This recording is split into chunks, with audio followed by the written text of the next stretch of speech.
Bonjour, alors dernière capsule de contenu sur les arbres de régression et de classification. Cette dernière capsule va être une discussion sur les arbres. Alors, l'objectif essentiellement, c'est de comprendre les avantages et les inconvénients d'utiliser les arbres comme modèle prédictif et de comprendre certaines alternatives possibles. Alors, parmi les avantages, on n'a aucune hypothèse à faire a priori sur la distribution des données quand on utilise les arbres. Donc, les données peuvent être asymétriques, peuvent avoir toutes sortes de distributions, là. Il n'y a pas de, il n'y a pas d'hypothèse a priori qui est faite là-dessus. C'est une technique qui est robuste par rapport aux données extrêmes. Alors, contrairement à certains modèles, comme par exemple, si on prend un modèle de régression, par exemple, où on a une variable y en fonction de x, alors, si on a une donnée extrême, donc supposons que le modèle qu'on aurait à faire ressemble à quelque chose comme ça, et qu'on a une donnée extrême ou une valeur aberrante ici, alors ce qui va se passer, c'est que ça va avoir pour effet de modifier ma pente. Donc, ça va avoir un effet sur toutes mes prédictions. Alors que dans un arbre, ce qui va se passer, c'est que cette donnée-là, à un moment donné, donc pour une valeur de x plus grande qu'une certaine valeur, la donnée va se ramasser un peu dans sa boîte toute seule dans un coin, puis toutes les autres données vont se ramasser dans une autre boîte. Donc ça fonctionne bien. Donc ça permet d'isoler. Les valeurs extrêmes se retrouvent toutes seules dans leur boîte à côté des autres. Ça fonctionne très bien si on n'a pas fixé un effectif minimal dans les nœuds terminaux. Si on a fixé un effectif minimal dans les nœuds terminaux, ben notre valeur aberrante, supposons qu'elle se retrouve ici, elle va forcément se retrouver ici avec 30 autres valeurs si on a forcé minimalement 30 valeurs dans nos nœuds terminaux. Donc, personnellement, ce que j'aime faire pour éviter ce genre de problème-là, c'est que ce que je vais faire, c'est que je vais fixer la taille minimale du nœud pour que ce soit permis de faire un nœud supplémentaire. Donc, je fixe pas la taille minimale dans un nœud terminal. Le nœud terminal, lui, supposons que ça c'est le nœud terminal, lui, il peut avoir le nombre d'observations qu'il veut dedans. Il pourrait y avoir juste une observation ici. Il pourrait y en avoir 29 là. Mais ce que je vais faire, c'est que je vais fixer le nombre d'observations minimales pour qu'un embranchement soit créé à 30, par exemple. Donc, dans ce cas-là, ça me permet de faire en sorte que mes valeurs extrêmes viennent pas influencer, à peu près pas influencer les autres, les prédictions pour les autres observations. Alors, une méthode qui est robuste aux données extrêmes. Si vous savez que vous en avez dans votre jeu de données, ben c'est le genre de méthode qu'on peut utiliser pour gérer ça. Ensuite, facile à interpréter. Oui, c'est vrai, ça s'explique bien un arbre, même qu'un arbre assez peu profond peut être utilisé en quelque sorte pour faire une espèce de segmentation de nos données là, quand on sait ce qu'on cherche à prédire.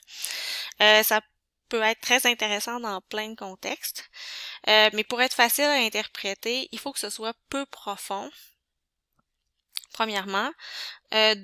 Ou alors, il faut utiliser des outils interactifs pour faire la visualisation.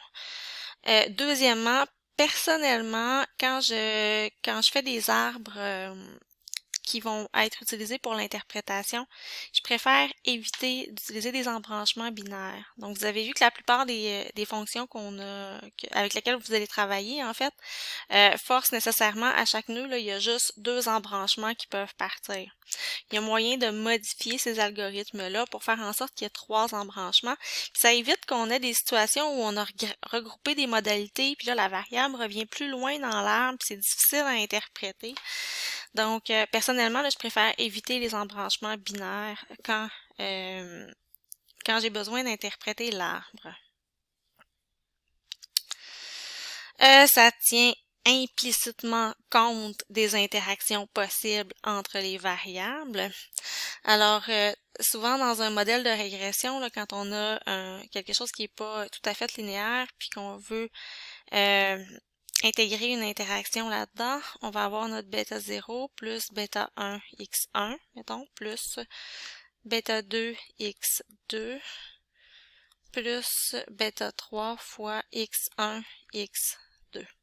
Alors, dans ce contexte-là, l'interprétation de ça, c'est que l'effet de x1 dépend de la valeur de x2, puis l'effet de x2 dépend de la valeur de x1 aussi. Alors souvent, quand on construit des modèles de régression, il faut tester énormément de termes d'interaction comme ça. C'est long, c'est assez fastidieux comme travail. Ce qu'on peut faire pour éviter ça, c'est qu'on peut utiliser un arbre de régression avant de faire notre modèle de régression pour voir les interactions possibles. Parce que dans un contexte comme celui-ci, où la valeur de x1, l'effet de x1 dépend de x2, ce qui va se passer dans l'arbre, c'est qu'à un moment donné, il va y avoir une séparation en fonction de la variable x1. Et puis ensuite, il va y avoir une autre séparation en fonction de la variable x2, mais ce sera pas la même selon la valeur qui a été prise par x1.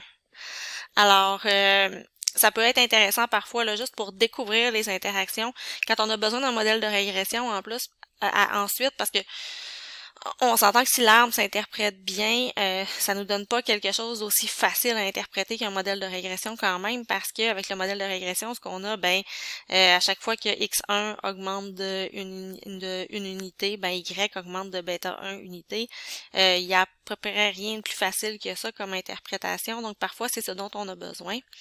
J'ajouterais à ça que la régression est en général plus performante qu'un arbre au niveau de la prédiction. Mais l'arbre peut servir parfois d'étape préliminaire pour déterminer les interactions dans notre modèle de régression.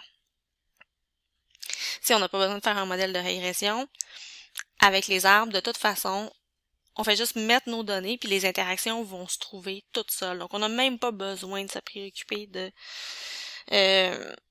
tester les interactions avec un arbre de régression et de classification. L'arbre sélectionne implicitement les variables importantes. Donc, à chaque étape, il va tester toutes les variables, il va choisir celle qu'il préfère.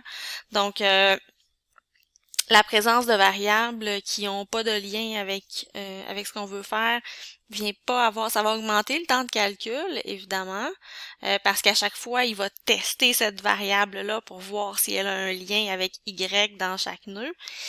Donc, ça va avoir un effet sur le temps de calcul, mais elle sera juste pas choisie à chaque étape, donc ça va pas avoir d'effet perturbant là, sur l'estimation des paramètres.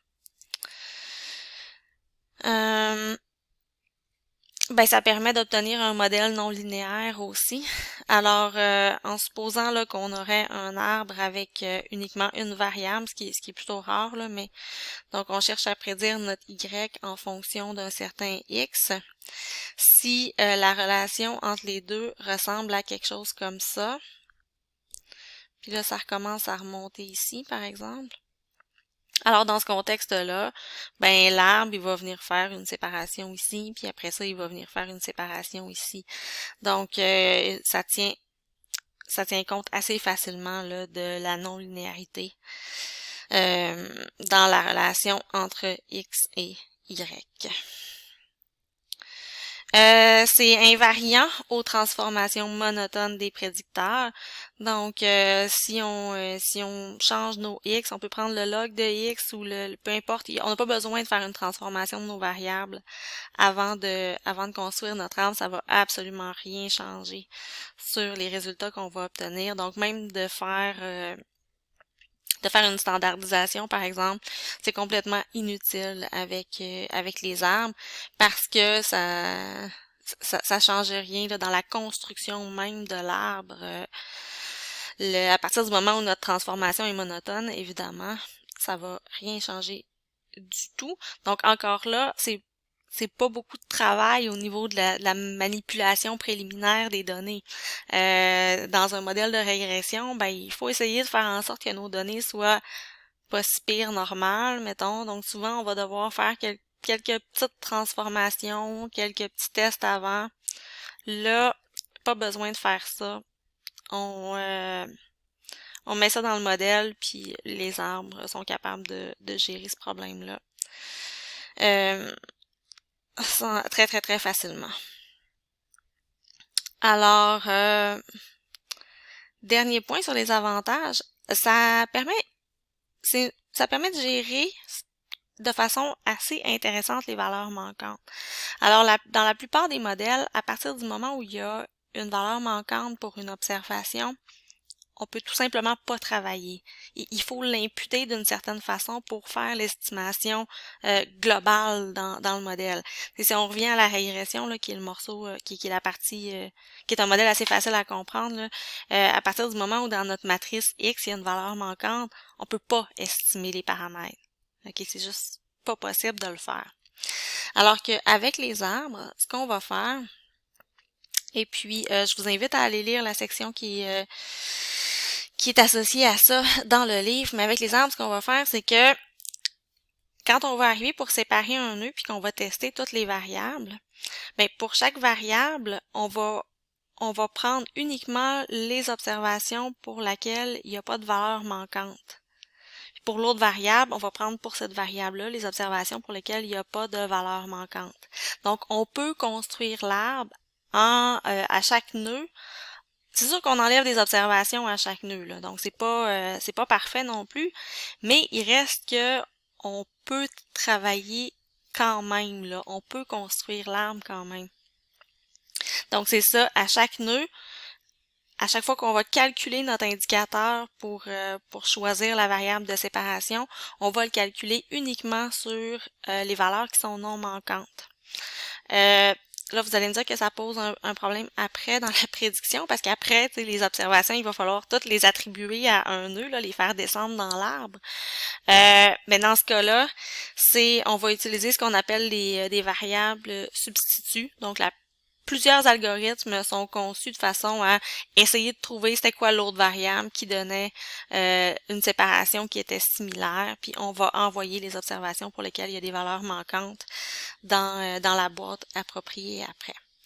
Donc, ça fait en sorte que c'est vraiment une technique très, très, très intéressante pour faire de l'imputation. Quand on veut faire de l'imputation, c'est-à-dire qu'on a des données manquantes, on a besoin de construire un modèle, il y a des données manquantes et ce type de modèle-là ne peut pas prendre en charge les données manquantes. Alors, on va essayer de prédire les données manquantes avec les autres variables. Vous l'avez fait là au tout début de la session et vous allez avoir à le refaire d'ailleurs dans le devoir de cette semaine et dans le travail de session pour ceux qui vont choisir le travail de session. Alors, on va imputer, on va essayer de trouver les bonnes valeurs pour ces données manquantes-là. Et étant donné que l'approche de CART, l'approche des arbres, CART ou Shade, là, permet de faire une certaine gestion des valeurs manquantes, mais c'est un modèle qu'on va souvent privilégier pour faire la prédiction, pour prédire les données manquantes. Alors, inconvénient, c'est pas une méthode qui est très performante. OK, elle s'interprète bien, elle est facile à utiliser parce qu'on a presque pas besoin de travailler les données avant de les mettre dans le modèle. Mais c'est ça, ça donne pas des très bonnes performances en termes de prédiction, là. C'est c'est pas la meilleure méthode pour des bonnes prédictions. Un modèle de régression va généralement faire mieux que ça.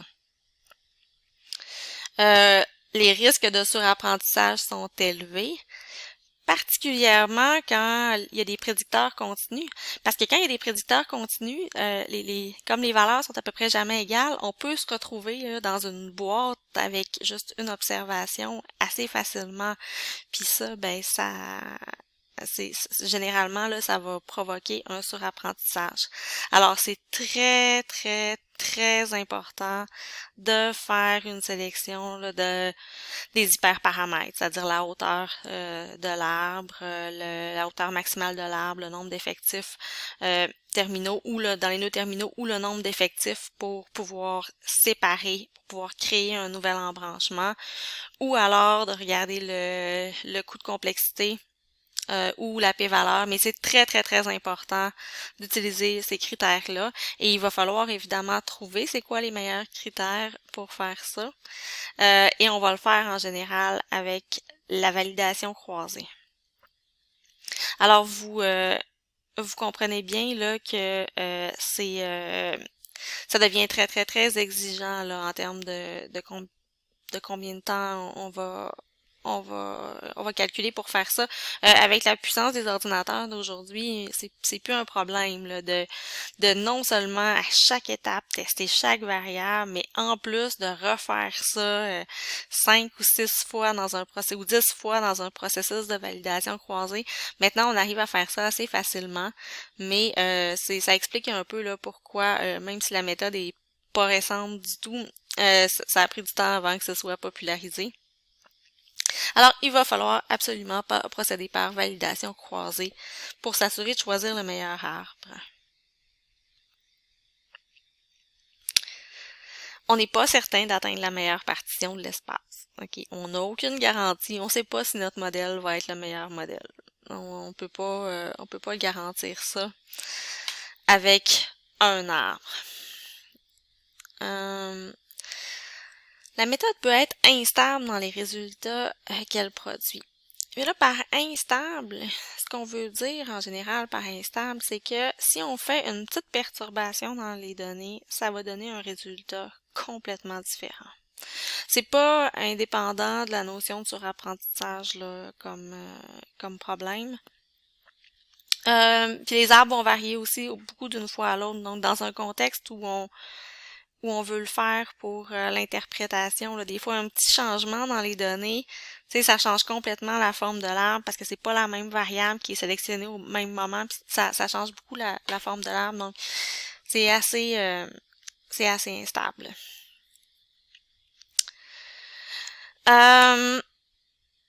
Donc, on va faire une petite comparaison des approches CART et SHADE.